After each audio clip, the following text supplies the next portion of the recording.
नमस्ते, मैं हूँ अनुराधा और आप सबका अनुराधा मेडिकल क्लासेस में स्वागत करती हूँ। मैं 12th के एनसीईआरटी बुक को लेकर के चलती हूँ, फॉलो कर रही हूँ बायोलॉजी के बुक को और आप सब मेरे साथ जुड़े हुए हैं और बहुत अच्छा सा रिस्पांस भी दे रहे हैं। जितने भी 12th के स्टूडेंट हैं वो सब मेरे वीडियोज़ के साथ जुड़े हुए हैं। साथ ही साथ चैनल को लाइक, शेयर और सब्सक्राइब भी कर रहे हैं अगर उन्हें वीडियो अच्छा लग रहा है, मेरे पढ़ाने का तरीका समझ में आ रहा है, पढ़ाई समझ में आ रहा है, तो वो सब मुझसे जुड़ रहे हैं। तो इसलिए मैं रिक्वेस्ट कर रही हूँ, मैंने इस चैनल पे 2 चैप्टर्स को पूरी तरह क्लियर कर लिया है। आज हम लोग तीसरे चैप्टर में ह्यूमन रिप्रोडक्शन के चैप्टर में एंटर करेंगे और संपूर्ण ह्यूमन रिप्रोडक्शन में क्या होता है, कैसे होता है रिप्रोडक्शन, इसके अंतर्गत कौन कौन सी क्रियाएं होती है, हमारे शरीर का कौन सा भाग रिप्रोडक्शन में पार्टिसिपेट करता है, उसका काम क्या होता है, इन सारी चीज़ों को हम लोग समझेंगे एक एक करके धीरे धीरे। चाहे मुझे इसके लिए कितने ही वीडियोस क्यों ना बनाना पड़े, मैं ड्यूरेशन कम रखूँगी और आप सब के साथ ह्यूमन रिप्रोडक्शन को पढ़ाऊँगी। और मुझे उम्मीद है कि जितने भी लोग हैं जो बायोलॉजी नहीं भी पढ़ रहे हैं वो भी इस वीडियो को देखें और समझें, क्योंकि ह्यूमन रिप्रोडक्शन जो है भले ही वो बायोलॉजी से संबंधित है या नहीं है, उस सब्जेक्ट को पढ़े हैं या ना पढ़े हैं, लेकिन हमारे दैनिक जीवन से रियलिटी में हमें रिप्रोडक्शन नाम के शब्दों के साथ हमारा जीवन रूबरू है। मतलब कि हम अपने जीवन में रिप्रोडक्शन से चूक नहीं सकते हैं, यह एक जीवन का पार्ट होता है, इसलिए सारे लोगों को समझना बहुत ज़रूरी है। मैंने देखा है, मैंने प्रीवियस भी बहुत सारे ऐसे ही अननोन क्या बोल सकते हैं टॉपिक्स पे वीडियो बनाया है, तो लोग पूछते हैं मुझसे सवाल। इंस्टाग्राम पे भी अनुराधा मेडिकल क्लासेस टेक्स्ट करके वहाँ पे ज्वाइन करके पूछ सकते हैं और लोग वहाँ पे पूछते भी हैं कि मैम ये क्या होता है, वो क्या होता है, वेजाइना क्या होता है, पेनिस क्या होता है, पेनिस में प्रॉब्लम है, वेजाइना में प्रॉब्लम है। ये सारी चीज़ें मैं इस चैप्टर के अंदर में डिस्कस करूँगी और जो नए व्यूवर्स हैं उनसे रिक्वेस्ट है कि अगर आपको अच्छा लगेगा लेक्चर तो प्लीज़ आप वीडियो को लाइक, शेयर और सब्सक्राइब भी कर दीजिएगा। तो चलिए बढ़ते हैं अपने चैप्टर्स की तरफ। Human reproduction. तो सबसे पहले मानव में प्रजनन को हम लोग समझेंगे परिभाषा से कि रिप्रोडक्शन यानी कि प्रजनन कहते किसको हैं। तो रिप्रोडक्शन यानी कि आप देखिएगा 2 शब्दों से मिलकर बना हुआ है, री जोड़ प्रोडक्शन। प्रोडक्शन का मतलब समझते हैं? प्रोडक्शन का मतलब होता है टू प्रोड्यूस करना। क्या मतलब? प्रोड्यूस। प्रोड्यूस का मतलब होता है उत्पन्न हो जाता है किसी भी चीज़ को उत्पन्न करना, नए तरीके से जन्म देना, बनाना, किसी भी सेंस में आप कह सकते हैं। और री का मतलब तो समझते हैं, री मतलब क्या होता है? दोबारा, रिपीट, यानी कि पुनः भी बोल सकते हैं। तो जब कोई चीज़ पहले से होती है और उस चीज़ में कोई अन्य बाहर से चीज़ इफ़ेक्ट करता है, कोई काम करता है और इस चीज़ से कोई नई चीज़ उत्पत्ति होती है, उसे ही हम लोग क्या बोल देते हैं? नए चीज़ का प्रोडक्शन होना। तो ह्यूमन रिप्रोडक्शन में रिप्रोडक्शन के अंतर्गत जानते हैं कि हमारे जैसे, खुद के जैसे संतति का उत्पन्न होता है।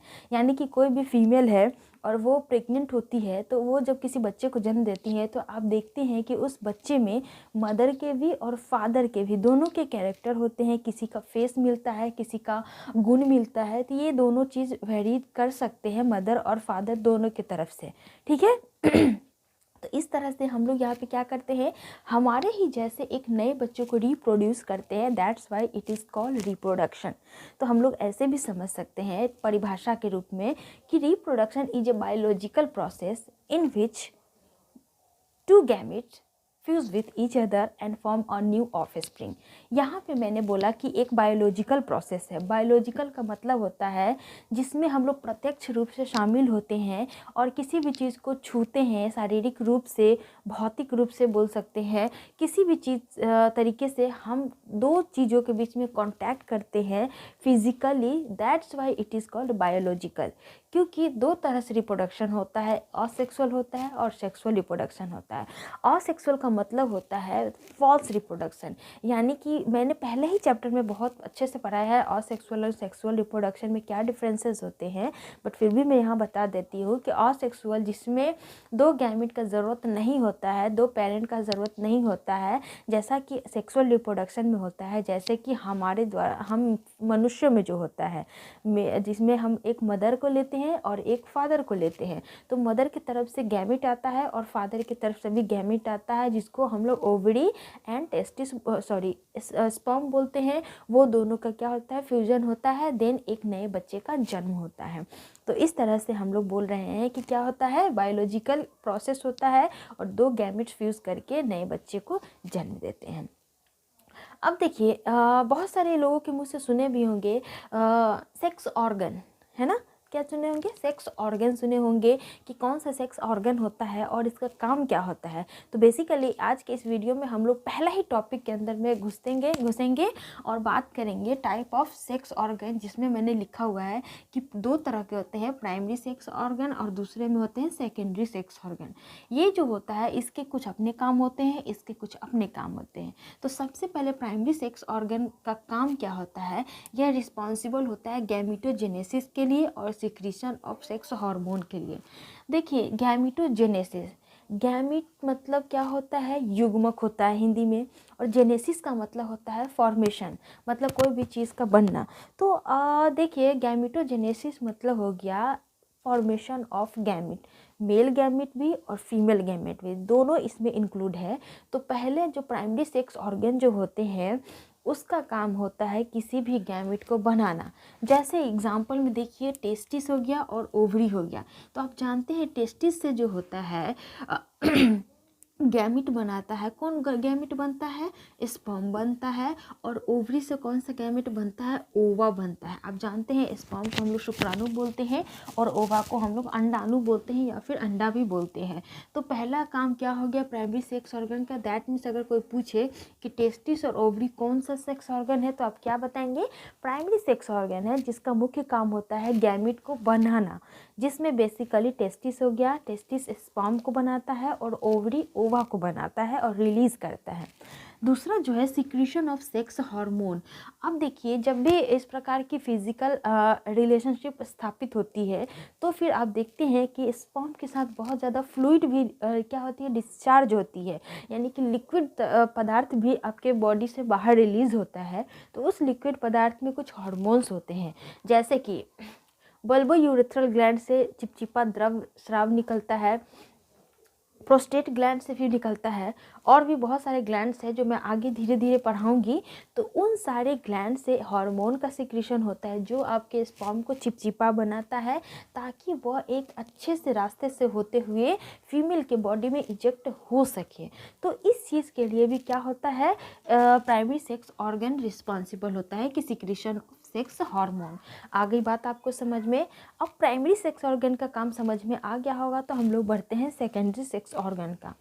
मान लीजिए ये आपका बॉडी है, फीमेल का बॉडी है। मान लीजिए ये क्या होती है, ये यूट्रस है ना, यूट्रस का मैं डायग्राम बना रही हूँ, और ये आपका क्या होता है, ये ओवरी होता है। आप और इसी ओवरी के अंदर जो होता है बहुत सारे एग होते हैं, एग बन जाते हैं। आपको मैं बता दूं कि एग जो होता है किसी भी फीमेल के बॉडी में जितने एग्स बनने होते हैं जब वो मदर के गर्भ में होती है, मान लीजिए अगर आपकी वाइफ प्रेग्नेंट है और उस प्रेग्नेंट वुमेन के पेट में कोई लड़की है, तो उस लड़की के इस ओवरी वाले में ओवा कितने बनने हैं वो मदर के गर्भ में जब होती है तभी बन जाते हैं।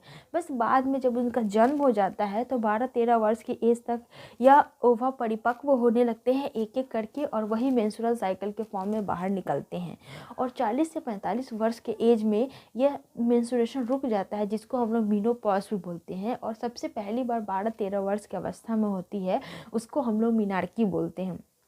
आसाम में बहुत अच्छे से इस चीज़ को सेलिब्रेट किया जाता है, इसे त्यौहार की तरफ माना लिया जाता है, और ऐसा मानते हैं कि हमारी लड़की जो है क्या हो गई, अब बहुत समझदार हो गई, वो मैचुरेशन गेन कर ली। ठीक है, तो ये एक फीमेल बॉडी का स्ट्रक्चर है गर्भाशय का। तो अब देखिए सेकेंडरी सेक्स ऑर्गन का काम क्या होता है, maturation of gamete and transportation of gamete. Maturation का मतलब क्या हो गया मैच्योर होना, परिपक्व होना। कोई भी एक बच्चा जन्म लेता है तो स्टार्टिंग में क्या होता है, बहुत नाजुक होता है, लेकिन धीरे धीरे उसको परवरिश करते हैं हम लोग, बाहरी कुछ चीज़ देते हैं, अपना केयर करते हैं, तो क्या होता है बच्चा धीरे धीरे पलाता है और पोसाता है। उसी प्रकार हमारे बॉडी के अंदर मान लीजिए ये ओवरी से क्या हुआ, एक एग रिलीज हुआ, तो इस एग को क्या करना है, बहुत अच्छे से डेवलप करना है, मतलब कि इसको पूरी तरह परिपक्व करना है कि ये आगे जा करके फर्टिलाइजेशन के लिए प्रिपेयर हो सके। तो इस प्रिपरेशन के लिए, मैच्योर होने के लिए और फिर मैच्योर जब हो जाएगा तो क्या करेंगे, उसको ट्रांसपोर्टेशन के लिए, मतलब कि यहाँ से इसको ट्रांसपोर्ट हो करके कहाँ पे आना है, आप जानते हैं इस इनर वाले साइड में आना है और यहाँ से मेंस्ट्रुएशन के थ्रू बाहर रिलीज होना है। तो इस चीज़ के मूवमेंट के लिए, डायरेक्शन के लिए आपका क्या होता है, ये सेकेंडरी सेक्स ऑर्गन होते हैं। इसमें सेकेंडरी सेक्स ऑर्गन में बेसिकली इपिडिडाइमिस, वासा डिफरेंशिया, ये दोनों जो है स्टार्टिंग के दो वो मेल में होते हैं, जहाँ से स्पर्म मूव करके आगे यूरेथ्रा से होते हुए बाहर निकलता है। यानी कि एक रास्ता, एक वे प्रोवाइड कराता है। हम जब बाइक राइड करते हैं तो बाइक राइड किस पे करते हैं, रोड पे करते हैं। आप वैसे ही समझ लीजिए कि बाइक आपका स्पर्म है और उसको आगे राइड करने के लिए बस रास्ता चाहिए, तो ये दोनों जो है आपका रास्ता बनाते हैं। इसमें बहुत सारी चीज़ें और भी आती हैं जो मैं आगे आपको बताऊँगी। नेक्स्ट है फैलोपियन ट्यूब और यूट्रस। फैलोपियन ट्यूब इसी को बोलते हैं, जो आपको यहाँ पे मैंने डायग्राम में ये इतना चीज़ बताया, ये आपका फैलोपियन ट्यूब कहलाता है और ये आपका यूट्रस है। तो ये जब एग जो है आगे मूव किया, मूव करते करते यहाँ तक आया, तो ये रास्ता प्रोवाइड कौन कराया, यही सेकेंडरी सेक्स ऑर्गन कराया। तो यह आज आपने समझा कि प्राइमरी सेक्स ऑर्गन का मतलब क्या होता है, सेकेंडरी सेक्स ऑर्गन का मतलब क्या होता है और दोनों का क्या क्या काम होता है। ये सारी बातें आप समझ में आ गए तो कल मैं आपको बेसिकली बताऊंगी मेल रिप्रोडक्टिव सिस्टम और उसके आगे फीमेल रिप्रोडक्टिव सिस्टम के बारे में, और धीरे धीरे हम सारी चीज़ों को धीरे धीरे करके समझेंगे। तो कोई भी डाउट है तो आप मुझसे पूछिए, कमेंट बॉक्स में कीजिए, और वीडियो अच्छी लगी हो तो वीडियो को लाइक, शेयर और सब्सक्राइब जरूर कर दीजिएगा। तो मिलते हैं नेक्स्ट वीडियो में एक नए टॉपिक के साथ। अपना ध्यान रखिए। जय हिंद।